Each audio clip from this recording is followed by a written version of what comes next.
a departure maybe from our usual offering. Heretofore, we would have concentrated on technical issues relating specifically to aspects of deep entry or deep entry and the like. Whereas the content this morning, takes a step back a little bit and gives us some insight into setting up or running a small business. This has been in response to some feedback that we got from members over the last couple of months and even at the Energy Show. As you're aware, there's been an increase in registered assessors over the last number of months. So this will be of particular interest to new entrants. But I'd also think for more established assessors who may be considering scaling up their business, there'll be a lot of useful information here this morning as well.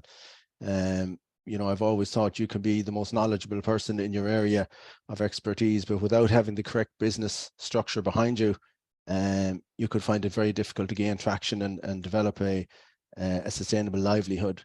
Things like, do I set up as a sole trader, or would a limited company be better? Pros and cons for each. What are the implications of taking on employees? What do I need to have in place to do this? Things like developing sound business development strategies, developing relationships with potential clients, and protecting your reputation. All of these things are essential to helping us to provide solid, sustainable platform on which to build a business. So this morning's session will give us insight into some of these areas. I'm going to hand you. Our presenter this morning is Catherine Sexton Monaghan. She runs her own business since 2016 called Summerfield Coaching, which helps business people focus on business management issues. She has a bachelor's degree in communications and a master's degree in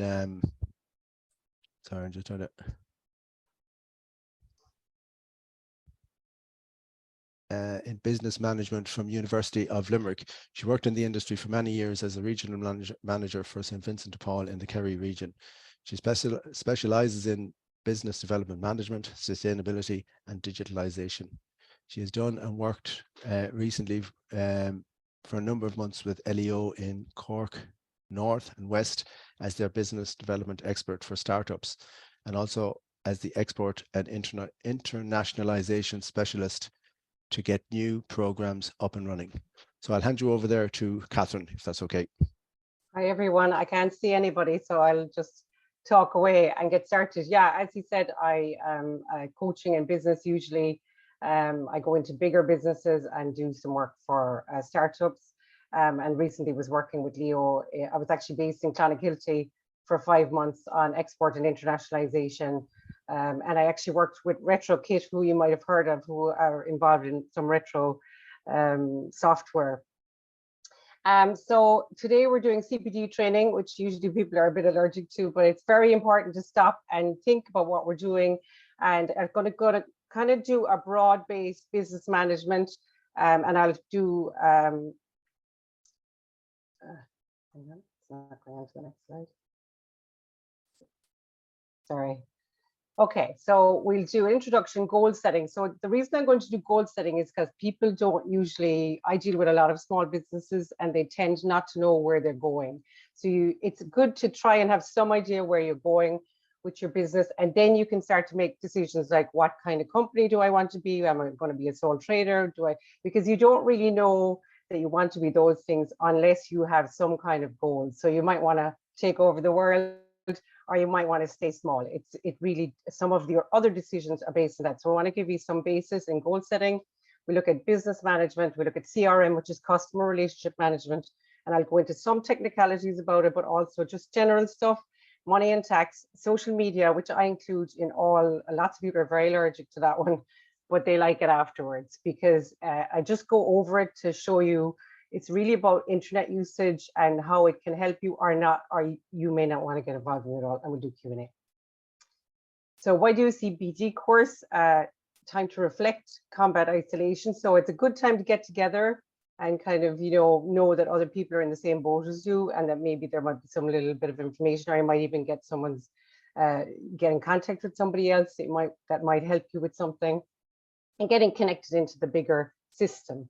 coping with change. So obviously, as Ali said there are more and more BER assessors maybe being, registering, which is either going to do one or two things. It's going to improve the marketplace for you because maybe you're very busy and you need some help, or it's going to cause some more competition. So you need to think about, are you going to advertise or whatever else?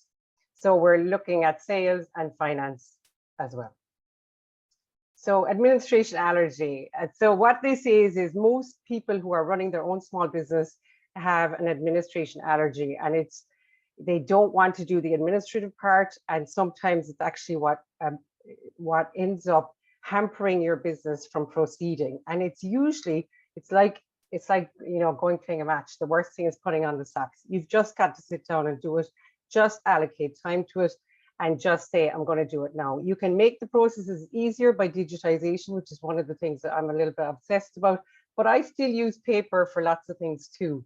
So I'm not against paper, and you also have to look at what you're comfortable with yourself. So if you're not comfortable walking around somebody's house with an iPad, doing your business through that, then don't do it. Do it whatever's right for you, and that will fit your own personality as well. And that's very important in business as well for trust. So the administration allergy is something that you need to kind of just put to one side. Look, I don't mind doing administration, even if it's a lie at the beginning. Fake it till you make it and say, right, I'm just going to sit down one day a week or 1 hour or one time a month, and I'm just going to make sure that everything's in that file. So I have a paper file and I have a digital file, and everything just gets jammed in there when I'm not, because you're not going to deal with it all the time on an ongoing basis. You're going to have to put it somewhere. So you have your invoicing, you have to keep a track of that, you have your finance, you have your CRM, which is customer relationship management. So let's say you do a job for somebody, they get back to you, then they get back to you again, then they have another question, whatever. How are you handling that? How is it interfering with the job you're now doing? You have got to kind of think out these things, and that's why we're going to do a little bit about goal setting, because you need to think, like, am I going to just do it on a kind of a firefighting basis? Am I going to answer every text right now? Am I going to leave it all till the evening time, which some people do? So I have some knowledge about how people are handling this and some of the good ways, and it also has to suit your own lifestyle and your own personality. Phone calls, are they taking up a lot of time? Are they something you don't like? Are they something you like?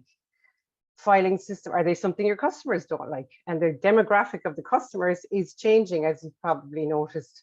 And maybe the bigger companies want phone calls, maybe the domestic user doesn't want a phone call, maybe they all want to do it through everything's through WhatsApp now for a lot of small businesses. Your filing system, how are you keeping your filing system? My attitude is simplicity is the best. Keep your files, paper or digital, in one place. Click and drag. If you have something that you're going to look at later on, make sure you know that it's in a certain file. You click and drag it into the file, or you keep a note of it. Sometimes if I don't have any ink in my printer or something, I literally write a note, put it, hole punch it, and put it into the file that is to do with that person or that business, or have a plastic sleeve or something like that. So have some kind of administrative system where you dump the stuff that has to do with that. And then later on, you'll have it all in one place. And your time management, which is really important for you guys. On the right-hand side here, you'll see that I have, this is what I call the SMART goal. It's about goal setting. It's specific goal, measurable goal, attainable, relevant, time-based. Like, this is a lot of jargon stuff. It's not really relevant in some ways. And yet at the same time, you're going to have a specific goal. What am I doing? I want to expand my business. I want to get on, so I want 2023, I want to get on social media, or whatever that you want to do. So goal setting, we'll just go through it. The what, when, where, and how. So what business am I in? So I'm in the BER assessor. What am I doing? Am I commercial? Am I domestic? What area? This may not apply to you, it may apply to you. I'm just kind of saying you should sit down and say, what am I doing? What am I offering? And what, so that you're not getting confused when somebody comes to you and they say, oh, can you do this? And you're going, God, I don't know how to do that, but maybe I'll run off and do that. Is it going to be worth it? Are you going to get the financial return? Are you going to feel like you're spreading yourself too thin? Is the right answer for that one no, and refer them to somebody else? So you need to know kind of what am I doing, what business am I in, what geographical area am I going to cover, what am I doing? Do I offer other services? So sometimes you can offer other services. I don't know how expansive the BER assessment area is, but you need to say, what am I doing and how am I advertising these other services? Can I scale up? So can I scale up? Do I want to scale up? There's a lot of talk about scaling up. Some people don't want to. Some people that are in business, it's not the right time. It's not now. You might have a goal. If I was any of you, I would sit down with a piece of paper and say, 1-year goal, 5-year goal, 10-year goal. Where am I going? It doesn't matter. You might tear it up at the end of the year and it might be something different, but at least you'll have some idea what you actually want out of your business. And are you even making enough money to, maybe you need to expand your area? Am I tied to a geographical area? So as a BER assessor, I suppose you probably are tied to a more limited geographical area. You're not going to cover the whole country, obviously, because you're not going to step on other people's toes, maybe, or you're going to just stick into your own area. So is there room to scale up? Are there going to be buildings built in that area? Is there a way of offering some other service that you could expand your offering so that you can make enough financial return to run a decent business? And do I get repeat business? So Stephen was just telling me there that the BER certs are valid for 10 years. So that means people are likely to come back to you after 10 years. Are you making sure you're in contact with them after 10 years? Are they automatically coming back to you? Are you assuming they're going to come back to you? So there's things like that that you should maybe think about, that maybe that there's going to be, 6 months before the search is up, that there's a little text goes to their phone that you've set up, that you have a reminder for yourself to do those kind of little things that people like. So goal setting, when will I sit down and work out my goals? So that's another thing. People are always pushing the boat out on sitting down and saying, what am I doing with my business? Where am I going? Why am I not getting business in? Why am I getting too much business in? How do I handle it? Do I take on staff? So you need to sometimes stop and think, what am I doing? And when am I going to sit down and actually go through it? So when am I going to do what I planned? So also that's another thing. So maybe you decided that you're going to do some kind of certification and you keep putting it off and putting it off and putting it off. When are you going to do it? Because you're never really going to have the time. It's like anything, any of us to do a course, it's even like today, you say, oh, I really don't have time for this. But when you do it, you're glad and you do find the time. So when will I complete my goals? Always set a deadline. I have a deadline for absolutely everything that I do, daily deadline, weekly, monthly, whatever it is. And it's an actual date. Sometimes I don't hit the date. And I have lots of clients who don't hit the date. And the thing is not to get frustrated. If it's written down and you've made a decision to do it, you will achieve it. It might just take an extra few months or an extra year or whatever. It's like anything in life.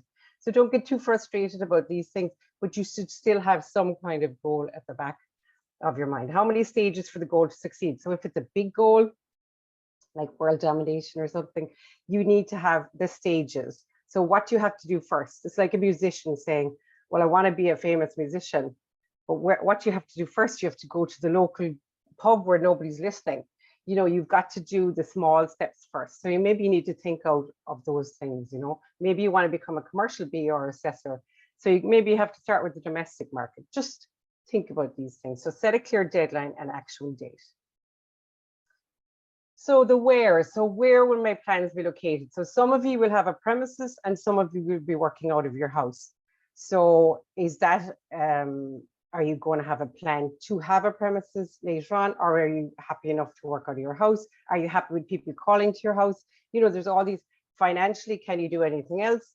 So it's just to have an idea of where you're going to be and what area you're going to cover. So where do I want to go business-wise?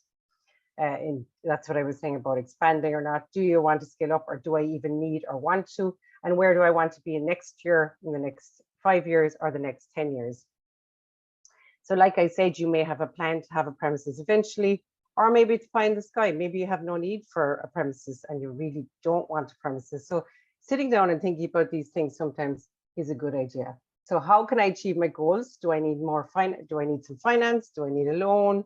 Is it wise to take a loan? Is it a good time? Do I need to invest in my own education?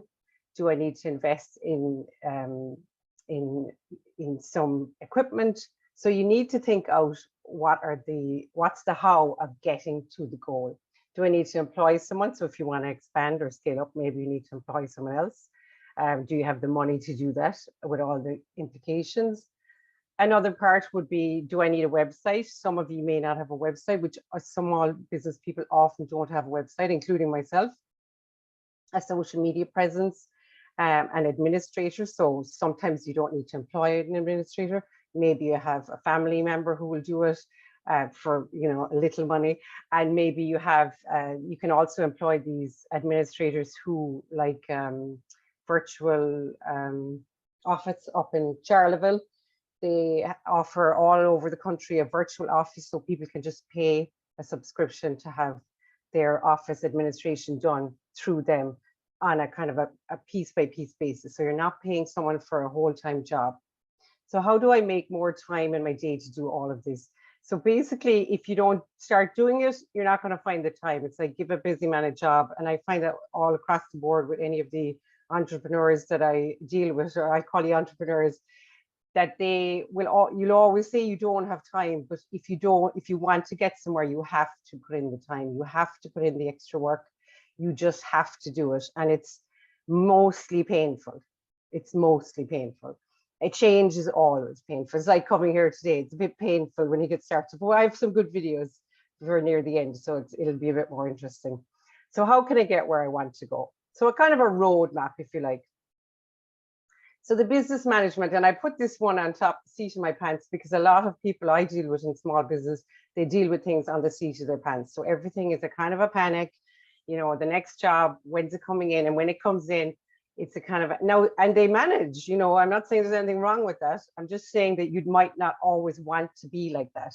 Or when you have other commitments, maybe you'll have a mortgage, maybe you'll have a car you want to pay for, maybe you want to go on a holiday. You don't want to work on the seat of your pants. You want to be able to say, right, I'm more likely, if I have a bit of planning done, I'm more likely to have a regular income over a series of months, knowing that X month is going to be quiet or Y month. And then I can plan for that.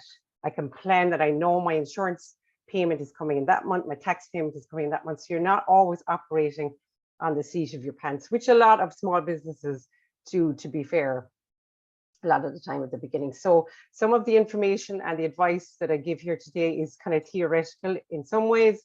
And then on the other hand, it can be achieved. So am I on day-to-day survival mode?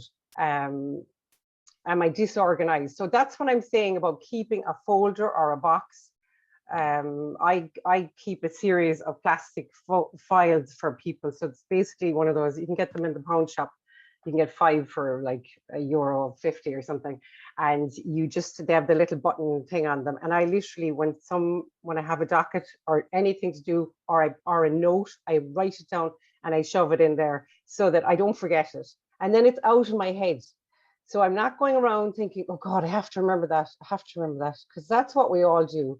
Have to remember 10 million things, and it's not really going to help you in business, and it's going to be hard to go to the next job with that kind of unclear mind, especially if you're driving along and it's sitting in your brain going, oh. So try and get a little bit organized about how you're doing things. Either have a folder, like I have actually a folder system as well for all the kind of main administration stuff, but to do with actual immediate stuff that comes from a business, it goes into this little pocket, this little plastic file. And I use different colors, and I use a sticker with a handwritten, this is to do with that, because it's very quick.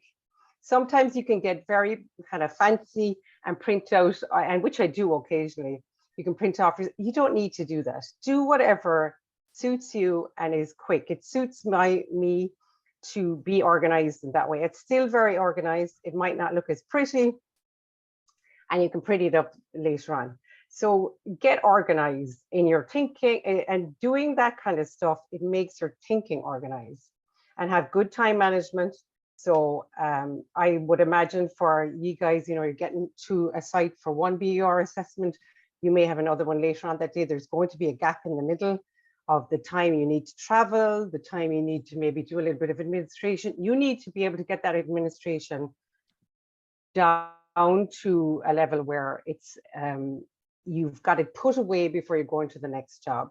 So try and have a system where you are able to do that, either on your, some people operate a lot of their business on their phone or their tablet. So make sure that you have all that organized.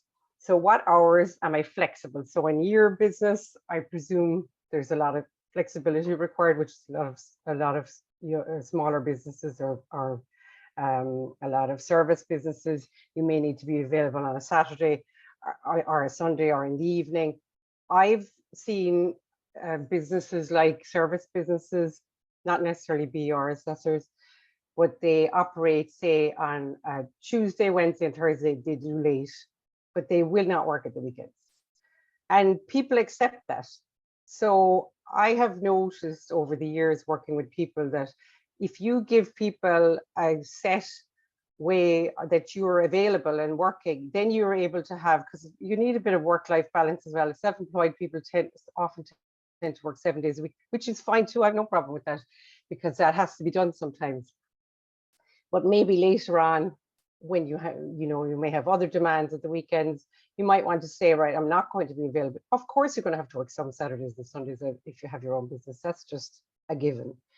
But maybe sometimes you could say, right, I'm going to do late nights. It's going to be nasty. I'm not going to want to work till 9 or 10 o'clock at night, but maybe that's the right thing to do. Maybe nobody's at home during the day for a lot of the assessments, especially the domestic ones. Maybe I need to be there in the evening or whatever. So those things, just and sitting down and doing your business management plan, one sheet, no more than one sheet, just write down, this is my hour, this is my ideal situation that I'm aiming for. So you can get to that point. If you're already organized, or already operating on a kind of a disorganized way, and people expect you to be available Saturdays and Sundays, they'll keep expecting that, but you can get everything down into an organized level.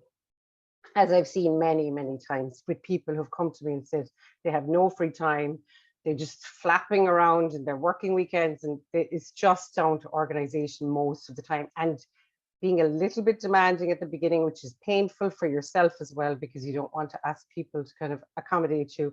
But at the same time, people get used to it very fast and they don't mind, especially if you're good, if they like you, if you're good and they like doing business with you.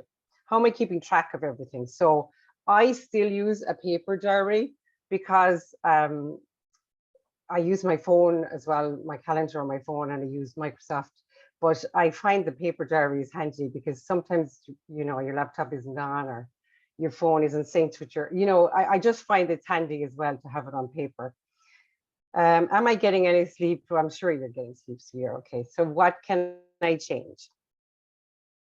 So this is just look up, am I up to date with my training and memberships? So this is important for business management, especially for you who need to have memberships and some training. Do I have relevant insurance? Am I accredited with the SEI? I don't think you have to be accredited. I'm not sure about that. So I just have it down there, but I'm not 100% sure about every technical detail of your industry. Are there new technologies I need to know about? So am I up to date with what's going on with BER assessment? Am I providing that to service and customers? Do I need to be? And that's important to keep up to date. And actually SEAI have very good YouTube channel, which I'll give you the link for afterwards. I'm sure you've all probably seen it, but it's very good for they keep up to date with what's going on, and they put it up on YouTube. Who can I go to when I have a question? So obviously you have this organization, which is excellent, and you can refer to each other. So that's very helpful. Am I responding to, and use those resources? Am I responding to customers in a timely fashion? This is a very important one, because I find with a lot of the people I deal with is that they're either responding too often, too quickly, and they've set it up like that. So the customer is expecting it, or you can set up these automated text messages through Facebook, through Messenger, or through WhatsApp, and you can maybe, or even just say, I'll get back to you later. Make sure that you are getting back to people and that you keep a note of it, but that you're maybe not always just doing it in a kind of a panicky way. Am I invoicing quickly? That's a very important one. One of the biggest problems with clients is people not invoicing and then not asking for the money. You just need to make a phone call. And a lot of people don't, they just leave the role or whatever. In a small business, you do need to have more of a handle on these things, because your cash flow is a lot more important than if you were in, say, a bigger corporation. So am I invoicing quickly and checking that I am paid? So check afterwards, are you actually paid? I've run into a problem recently. I was dealing with actually a hairdresser. She has set up a Revolut for people to pay her, and a lot of people don't pay. They walk out the door and say, I'll Revolut you. And she doesn't actually get the payment. And she has going from a cash payment system where she had no Visa, there was no credit card payments whatsoever. So she decided to introduce Revolut, which a lot of small businesses are doing to get paid. But she is finding that there is a problem with people not paying, and then it's awkward sometimes. There's this awkwardness, and then there's the chase up and the follow up. Whereas before she didn't have that, it was cash payment, and that was it. And thanking the client as part of my CRM. So just make sure to thank the client. There's some of the people I deal with are using the sum up machine, which I actually think is great, and it sends a text message with a receipt to the customer afterwards. So some of those things are very good. And if you have a payment processing system with you, the sum up costs a fee, of course, but you may have it on the day you're doing the BER assessment, and you may be able to call back and get a payment instantaneously, because a lot of people don't have cash, or they have to plan to have cash for a service provider. So maybe it might be maybe that's something in your goal setting. Maybe it's something you would think about doing. And some of these ideas are things that we might not like. Even the Revolut is fine. I have some reservations about it because of some of the things I've seen in some of the businesses. However, it works as well. And I was at a conference recently in the Midlands, and there was about 10 of us had dinner. Not one person at the table had cash. Everyone was saying, "Oh, I'll Revolut," and the hotel would not take individual payments. They would only take one payment. So one of us paid for the meal, and everybody else had no cash. So there was and they wanted a Revolut, and the person had no Revolut. So so we're living in a world where there's a lot less use of cash, and that's going to increase. So that's something that you maybe need to plan for, maybe need to goal set for. Customer relationship management, I'll get onto that in a second. A happy customer is more likely to recommend you. So that's something that you've got to be conscious of. If you're in business, you're probably doing a good job anyway, and that's just doing a good job is the best customer relationship management, as you know, and to give you repeat business or to get someone to come to you.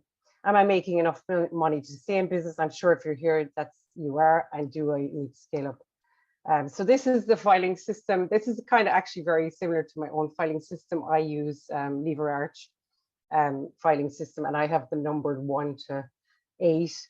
And I don't have exactly the same as this, but I just put this up for kind of reference. So, not a lot of people, well, I love LeverArch and I love filing and stuff like that, but not a lot of people like that kind of stuff. So you don't have to do it that way. You might just have a box where you just throw everything in there. You don't have to have this level of, I would have some document, some other kind of, training documentation stuff. So there's a lot more paper involved, but you still need to think about what's here, where's my money, and section them out into the different things. So where do I keep my files, digital or physical? Sometimes so many times people keep digital files and then they can't remember where they put it, or they can't remember what name they put it under, or did they put it under a D or an A, or they don't remember what was the starting letter, or how many files it's inside of. So sometimes that can be a problem. So where do you keep your file storage, and how are you doing it? Can you get your hands on it easily? That's why I still use paper.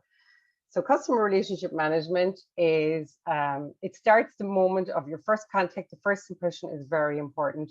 So do people feel they can trust you? All of this is just part of the whole business management process. I'm not telling you what to do. You don't have to turn up in a suit for anybody.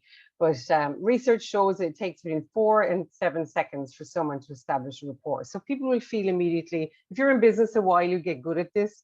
You get good at being affable, being approachable, being someone that they can say, all right, thank you, you're doing my BR assessment and whatever. Are you registered officially? Are these things important? And if they are, then you need to be registered. And are your signs displayed? Stephen told me that you can't use the SEI's logo under the code of conduct. So, you know, that's fine, but you can use the BR Assessors Association if you joined or whatever. So are you using things that help people to know that you're legit, that you're trustworthy? So nowadays people expect multi-contact points. I brought this up because maybe it hasn't occurred for you yet, but it is coming where even in business, there's going to be, you know, a new era of people buying houses or renting out houses, and they're going to expect a little bit more contact, and it won't be by phone call. It'll probably be text message. It'll probably be a little bit of ping ponging. It might be on Facebook. I'll get onto that in a minute, the social media. So, and the phoning will go down, but you'll still be phoning because of the kind of demographic of who owns houses, who needs BER certs. And of course, when you're dealing with bigger companies, you have to make phone calls.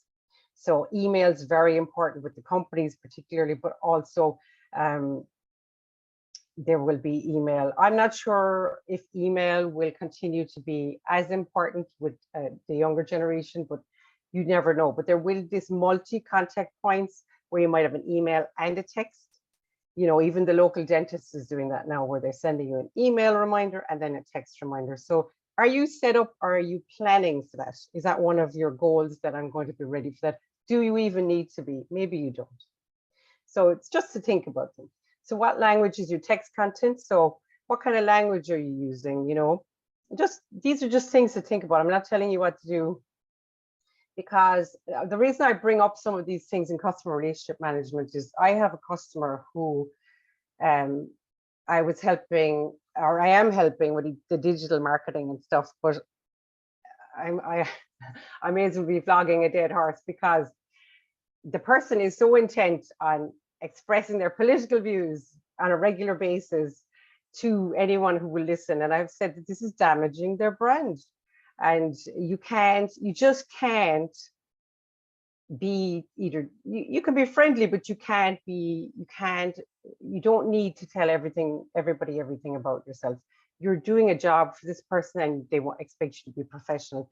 Much and all as you may have some banter, which is fine, but there are certain things that people don't like to be involved in when they're doing a business transaction. They don't care. They don't want to know. And are you affable and approachable? You don't have to be too affable and approachable.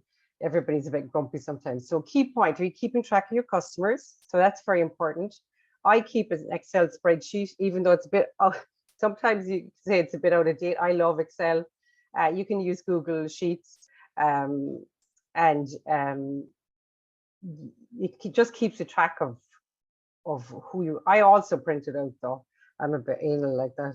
Are you keeping in contact with them? So you might be keeping something on your phone, but have you actually a check on that person and say, I'm going to contact them in 10 years time when they're going to need another BR cert. I'll be the one to give it to them. Are you keeping contact with them and asking them to recommend you? So some people do that. They ask someone to put up a good review of them. You might want to think about doing that. Are you tied in with auctioneers? I know that some BR people or assessors tie in with the local auctioneer, or at least have their name in with them, so that when that person, which a lot of people do, when that person needs a BR certificate, they'll say to the auctioneer, jeepers, do you know the local BR assessor? And they'll be able to give them your name and number. You're probably doing all this already. This is just a refresher. So customer relationship management for how are you contacting people? So are you using, as it says here, you call, SMS, email? What are you using? WhatsApp, Messenger, through social media, phone, email, and that kind of stuff? Are you calling to their house? Whatever it is. Are you recording numbers, email addresses, WhatsApp messages? So where are you keeping a record of these email addresses. And then you have GDPR, which I'm not going to get into. So you have general data protection rules, regulations, which, so if you're storing someone's private information and it's on your computer, or you even have it on a written file, where are you storing it? It has to be secure. So this is why I'm talking about filing is important. And these, I'm going to get on to in a minute, customer relationship management packages, which are very good for keeping things secure. But you may not have the money to get involved with these technical resources. It's just good to know that they're out there and that maybe you would look towards a time where you might use them. So where are you keeping these pieces of data? Is somebody WhatsApping you and then you can't remember which WhatsApp it was? You know, somebody with a new piece of business and they say, oh, can you do BR assessment? And then the next thing, you get other messages and you can't find that one. How are you recording that? Are you making sure that you're about your business? So have you social media? How are you tracking the social media? So let's say you have a Facebook page, which I think no BAR assessor has a Facebook page because I couldn't find one. Or your website. How are you getting the messages? How are you responding? Have you an automated response for your website? And that will satisfy people. People are happy with an automated website, say, I'll get back to you as soon as I can, but they don't like silence. How do you manage your jobs? So you have jobs coming in, you have 1 to 10 or whatever, and then an urgent job comes in. So what are you knocking back? Who are you contacting to say I'm going to be an hour later? You know, how are you managing that system? Excel, Google Sheets, paper. So you can use all these different types. How are you invoicing? So you can, I'll show you CRM packages that will do automated invoicing for you.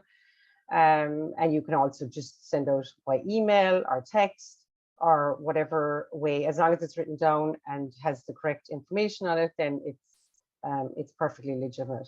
Email, paper, phone, iPad, tablet. So we're getting on to money and tax. So the first thing you should have is a business account. Lots of small business people don't still have a business account. They're still operating out of their personal account. You should have a business account because you can keep a track of everything. So anybody that's setting up a business for new should set up a business account in your business name. If you don't have one, it's much more difficult to keep a handle on what's coming in and going out related to the business, which you're going to need later on for the taxman. Some of you are probably doing your own taxes, and that's perfect. I do my own taxes, but I get an accountant to do the tax return and to make sure that everything's right, because I'm very good at the figures, but and I give them to her so clean. I have a small accountant's bill, but I have a friend who's very, very bad with her books, and she has an astronomical accountant's bill. So how are you keeping a track of that? I do Excel spreadsheet for that. So your tax, a sole trader company, we're going to get onto that now, admin and insurance. So this is small business tax planning, keep proper records, research your entitlements. So you can look up revenue.ie and find out what your entitlements are. There may be things you can claim for, there may not be that you haven't claimed for. So make sure that you have had a look at those. Oh God, I'm going to run behind in time. I'll fly through the next. So review your expenditure prior to the year end, fund capital expenditure to maximize tax relief, employ spouses and other family members, change your year end, manage your preliminary tax. Now what I do is I keep my tax in a separate account and I always put it away whenever I get paid. Some people can't do that at the beginning of a business. You can't really do that. I knew people who are in business 12 or 14 years, they're still not doing that and they're borrowing to pay their tax. It's so much nicer and stress-free when you're putting away your tax, even though it's painful. Nobody wants to give away that, put the money away somewhere else. But it's important to keep a track of your tax and make sure you're not getting a shock at the end of your tax year. Tax-free mileage subsistence, consider incorporating to a limited company, prepare management accounts prior to year end. Okay, we're going to fly through these ones. Are you keeping money aside for taxes? Some of this is repetitive. So when are you doing your taxes? So you need to be aware of that as well. I just put this in because Stephen had said that she must be fully insured and that she, I would advise you to get income protection insurance. You won't have money at the beginning maybe, but maybe when you do have money, you can think about some of these insurances. It's not, you know, that's a choice. Okay, so these are some of the accounting channels, which I find very good. They're to do with Irish taxes and they have tips for small businesses. So have a look at those.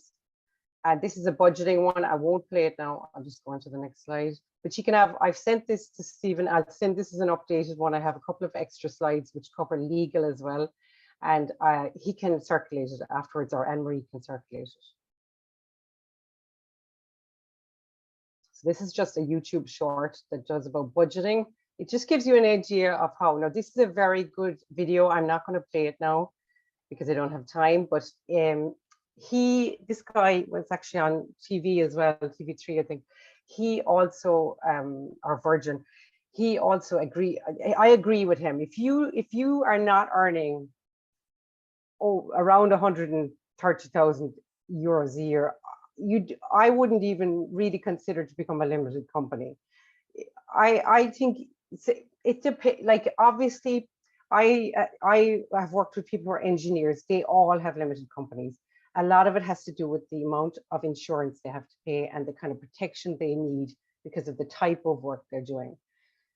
There are most of the people I deal with are self-employed, unless have a bigger scalable company where they want to employ more people, become kind of a bigger player, then definitely you should be a limited company. I'm not telling you whether to be a limited company or a self-employed person. Sometimes it doesn't suit people's personalities. There's a lot more administration and cost in a limited company, but you do get the 12.5% corporation tax, and it means you can retain your profits more. And this video is very good on that. So there's no one size fits all. If you're operating away yourself, you're happy out, you're working you have less kind of supports, I suppose, but being in the service industry, you don't have any big kind of, you may not have any big investment made in equipment or a building. So you don't need as much protection. You probably don't have the same level of money put into the business. So maybe a limited company is not absolutely necessary for you. So there's less administration, self-employment, and it may suit your personality. Lots of people who are self-employed, I see, they kind of like operating in that way of being a little bit freer than having to kind of tick the boxes for a corporation. So have a look at that video, and that's really helpful. I'll just go past there. This is some legal stuff. I like this guy. He has some legal considerations for Irish businesses. He's very helpful. He gives his own opinion about things at the end, but he's like a big daddy. But it's very helpful just to have some idea. There's not an awful lot of legal issues. You can really just fill in a small form with the revenue and set up as self-employed, as you probably already know. Okay, so I haven't the videos put in here, but this is digital business management system, NetSuite, Microsoft Dynamics, which I use myself, HubSpot, Salesforce. So these will offer a kind of a way of managing your customer relationship management. Now, just remember, every kind of technology, first of all, it has to be paid for through normally a subscription. And second of all, the data has to be put into it. So if you're not prepared to put the data into these digital pieces of technology, then you don't really need them right now. But maybe you could plan in your goal setting from the beginning to use one of these, because if you want to get bigger or if you want to get more streamlined, these will help you. They'll send out automatic text messages, automatic invoicing. They'll give you some data, which later on will become helpful. And, it's just handy to have that. Whole thing with data is coming in more and more. Where do I get my business? So this is something I did a BER.